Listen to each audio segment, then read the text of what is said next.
Innovation emerges from healthy competition, as does economic efficiency.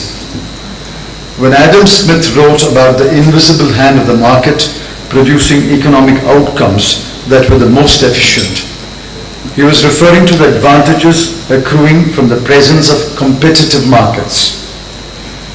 On the other end of the spectrum are non-competitive markets. Non-competitive markets are characterized by a small number of producers or buyers controlling the market.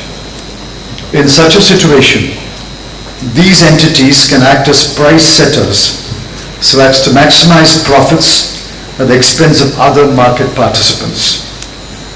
Such a situation is not only unfair, but also reduces economic efficiency, since it shrinks the available economic pie.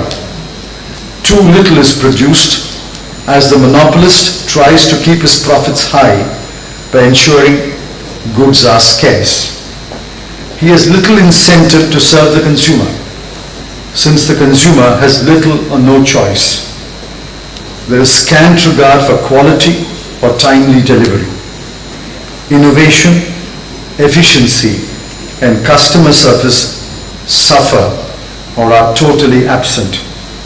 Need I recall the days when you had a choice of a car between an ambassador, and the choice of an airline between Indian Airlines and Indian Airlines?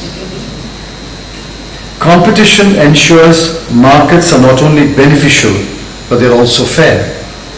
The best producers win, not based on their connections or influence, but because they build a better cycle, a better motorcycle, or a better car.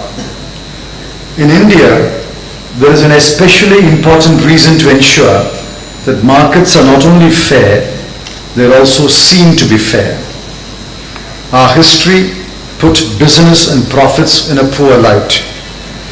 The license permit Raj had suggestions of crony capitalism, where a few got licenses based on their proximity to power.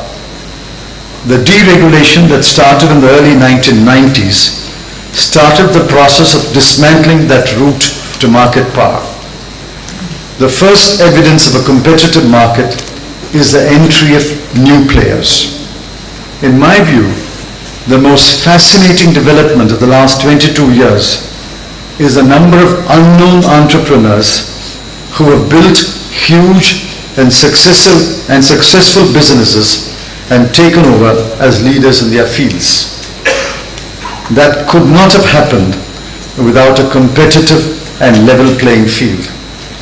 Today, the consumer in India is princess, if not queen, that she will soon become.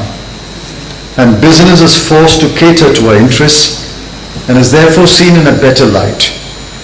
We have to ensure that the economy continues on the path of competitive, fair, and transparent business practices, and any aberrations that interrupt the path are set right.